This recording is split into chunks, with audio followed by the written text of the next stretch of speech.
Hello guys, welcome to Eden aquatics. So guys, இன்றைக்கி நம்ம ஒரு அற்புதமான ஒரு மீனை பற்றி தான் பார்க்க போகிறோம். ஸோ அந்த மீன் என்னன்னு கேட்குறீங்கன்னா மாஸ்கட் ஜூலி. ஸோ காமனாக இந்த மீனை மாஸ்கட் ஜூலின்னு கூப்பிடுவாங்க. பட் இதுக்கு ஒரு நேம் இருக்குது, அதுதான் ஜூலிடோ குரோமைஸ். ஸோ ஜூலிடோ குரோமைஸ்ன்றது இந்த மீனை சொல்லுவாங்க. ஸோ காமனாக இதை அக்வேரியம் ஷாப்லலாம் மாஸ்கட் ஜூலின்னு தான் சொல்லுவாங்க. ஸோ நீங்கள் அக்வேரியம் ஷாப்பில் போய் மாஸ்கட் ஜூலி இல்லாட்டி வேறு ஏதாவது நேம் இருக்கான்னு எனக்கு தெரியல. ஸோ சொன்னாலே அவங்க இந்த மீன் தான் காட்டுவாங்க.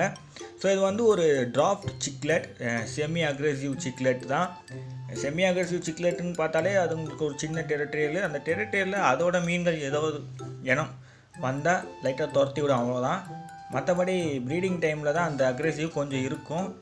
அதுக்கப்புறம் பார்த்தீங்கன்னா குட்டிங்களை கேர் பண்ணுறதுக்கும் தான். ஸோ மற்ற டைமில் கொஞ்சம் பீஸ்ஃபுல்லாக தான் இருப்பாங்க. ஸோ ஒரு சின்ன சைஸ் சிக்லெட், இதெல்லாம் ஒரு 4 to 5 inches வரைக்கும் வளரும் இந்த சிக்லெட் ஸ்பீஷஸ்லாம். இந்த மீன்லாம் லேக் டேங்கனிக்கா சேர்ந்தது. ஸோ ப்ரீவியஸாக நம்ம ஒரு வீடியோ போட்டிருப்போம் லேக் டேங்கனிக்காலேருந்து ஒரு சிக்லெட்டை பற்றி, ஷெல் டோலர்ஸ். ஸோ அதே மாதிரி இவங்க ஒரு ராக் டோலர்ஸாக இருப்பாங்க.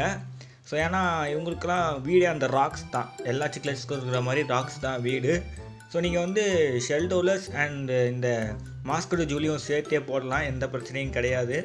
ஸோ ரெண்டும் ஒரே லேக் சிஸ்டம் தான், லேக் டேங்கனிக்கா தான். ஸோ சில பேர் ஷெல் டோலர்ஸ் ஃபிஷ்ஷஸை பற்றி தெரியாமல் இருப்பீங்க. ஸோ நம்ம சேனலை ஃபாலோ பண்ணவங்களுக்கு தெரிஞ்சிருக்கும். ஸோ நியூவாக வந்தவங்களுக்கு நான் சொல்கிறேன், அதோட லிங்க்கு கமெண்ட் பாக்ஸில் கொடுத்துருக்கேன், அந்த வீடியோ லிங்க்கை. ஸோ அதை மறக்காமல் தொட்டு பாருங்கள். ஷெல் டோலர்ஸை பற்றி நம்ம ஒரு வீடியோ போட்டிருப்போம். ஸோ இவங்களாம் பார்த்தீங்கன்னா இவங்களும் ஒரு கம்யூனிட்டி ஃபிஷ் தான். ஸோ நீங்கள் ஒரு 6 இல்லை 5 பேரை வாங்கி விட்டிங்கன்னா அதுக்கான ராக்லாம் நிறைய ஹைடிங் ஸ்பேஸ்லாம் வச்சு ஸ்பேஸ் கொடுத்தீங்கன்னா நல்லா அதிலே ப்ரீட் ஆகி அப்படியே அவங்க ஒரு ராக் ஸ்பேஸுக்கு போய் அப்படியே ஒரு கம்யூனிட்டியாக செட் ஆகிடுவாங்க. ஸோ பார்க்க ரொம்ப நல்லாயிருக்கும். ஒவ்வொரு மீனுக்கும் ஒரு பிஹேவியர் இருக்கும். நல்லா ராக்குள்ளெல்லாம் பூந்தே வரும். ஸோ ராக்கோடையே ஒட்டிக்கிட்டே இருக்கும், நல்லாயிருக்கும். ஸோ அதுக்கப்புறம் பார்த்திங்கன்னா இந்த மீன்லாம் மண்ணை தோண்டும். காமனாக எல்லா சிக்லெட்ஸும் பண்ணுறது தான். ஸோ நீங்கள் அதனால் கீழே சாண்டு கொடுங்க, இல்லாட்டி சின்ன சின்ன கிரேவல் கொடுங்க. அதுக்கு நீங்கள் வச்சுக்கிற ராக்ஸ் கீழே கொஞ்சம் மண்ணெல்லாம் தோண்டி அங்கே வீடு மாதிரி அமைச்சிக்கும். ஸோ கைஸ், நம்ம வாட்டர் பேராமீட்டர்ஸை பற்றி பார்த்துடலாம். ஸோ இதோட வாட்டர்னு பார்த்தீங்கன்னு வச்சுக்கோங்களேன், soft water, soft acidic water. So most of water கண்டிஷனில் சர்வைவ் ஆகிடும். ஸோ இதை வச்சு தான் பிக்னஸ் கூட சூஸ் பண்ணலான்னு நான் சொன்னேன். பட் pH லெவல் ஹையாக இருந்தால் நல்லாயிருக்கும். 8 to 9 இருந்தால் நல்லாயிருக்கும். ஸோ pH லெவல் ஹையாக இருக்கணும் அந்த ஃபிஷ்ஷஸ்க்கெலாம். ஸோ அதுக்கப்புறம் பார்த்தீங்கன்னா இந்த மீன்லாம் ஒரு ட்ராபிக்கல் ஃபிஷ். அதனால் 23 செல்சியஸ்லேருந்து 28 செல்சியஸ்க்குள்ளே நீங்கள் டெம்பரேச்சரை மெயின்டைன் பண்ணி ஆகணும். ஸோ சில பேர் வீட்டில் கொஞ்சம் வார்மாக இருக்கும் டேங்க்லாம். ஸோ அவங்க டேங்க்கில் இந்த மீன்லாம் வச்சிங்கன்னா நல்லாயிருக்கும். ப்ரீவியஸ் வீடியோவில் நம்ம போட்ட மாதிரி ஷெல் டோலர்ஸ் எப்படி ஒரு கம்யூனிட்டியோ, ஸோ அதே மாதிரி இவங்க ஒரு ராக் கம்யூனிட்டியாக இருப்பாங்க.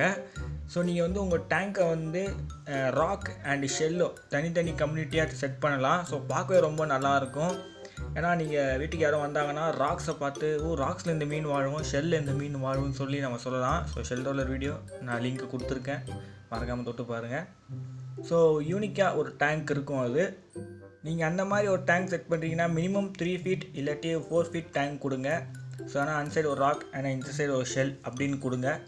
ஸோ ஏன்னு சொல்கிறேன்னா கொஞ்சம் சிக்லெட்டுக்கு ஸ்பேஸ் இருந்தால் தான் அதுங்க கம்ஃபர்டபுளாக ஃபீல் பண்ணும். ஏன்னா அவங்க டெரிட்டரியில் இருக்கிறனால. ஸோ அந்த மாதிரி ஸ்பேஸை கொடுங்க. இல்லை நீங்கள் தனியாக வளர்க்க போகிறீங்கன்னா ஸோ தனியாக ஒரு டேங்க் இதுக்குன்னே செட் பண்ணலாம். செமி பிளான்டட் டேங்க் இல்லாட்டி வெறும் ராக் ஸ்கேப் பண்ண மாதிரி ஒரு டேங்க்கை நீங்கள் செட் பண்ணிவிடுங்க. ஸோ அதுவே போதும். ஸோ எல்லா சிக்லெட் மாதிரியும் இந்த சிக்லெட்டுக்கும் வாட்டர் நல்லா க்ளீனாக இருக்கணும், அது ரொம்ப முக்கியம். நீங்கள் வீக்லி 20% இல்லாட்டி 10% வாட்டர் சேஞ்ச் பண்ணுறது நல்லது தான். ஸோ உங்கள் மீனும் ஹெல்த்தியாக இருக்கும், அந்த மீனோட லைஃப் லாங் உங்கள் கூட இருக்கும். ஸோ கைஸ், நீங்கள் இந்த மீனை ஜஸ்ட் ஒரு ப்ரீடிங் பேரை மட்டும் வாங்கிட்டு, ஸோ அதுவே ஒரு ஸ்பீஷியஸ் டேங்காக ஒரு சின்ன டேங்க்கில் நீங்கள் செட் பண்ணிடலாம். ஒரு நேனோ டேங்க்கில் ஜஸ்ட் ஒரு 1 feet டேங்க்லேயே ராக் ஸ்கேப் பண்ணி நீங்கள் வச்சிடலாம். ஸோ இது ரெண்டுமே ப்ரீடிங் பேராக நீங்கள் அதை செட் பண்ணும்போது அதில் ஒரு டிஸ்அட்வான்டேஜ் என்னன்னா, இதுக்கு அடிக்கடிக்கு ப்ரீட் ஆகி குட்டி போட்டுட்ருக்கோம். ஸோ அதனால் அந்த டிஸ்அட்வான்டேஜ் தான் இருக்கும். ஸோ மற்றபடி எந்த பிரச்சனையும் கிடையாது. ஸோ கைஸ், இந்த மீன் நான் குளத்தூர் ஷாப்பில் பார்த்துருக்கேன். ஸோ இந்த மீன்லாம் எக்ஸாட்டிக்கான ஃபிஷ். ஸோ நீங்கள் கொஞ்சம் நல்லா தேடி வெயிட் பண்ணி இருந்து தான் வாங்கிட்டு வர மாதிரி இருக்கும் குளத்தூர்லலாம். ஸோ ஓகே கைஸ், இந்த வீடியோவை எண்டப் பண்ணிக்கிறேன். ஸோ இந்த வீடியோ உங்களுக்கு பிடிச்சிருக்குன்னு நினைக்கிறேன். மறக்காமல் நம்ம லைக் ஷேர் சப்ஸ்கிரைப் பண்ணுறேங்க. See you next video. அடுத்த சுவாரஸ்யமான வீடியோவில் சந்திக்கிறேன். இதோட விடைபெறுவது ஈடன் அக்வாட்டிக்ஸ்.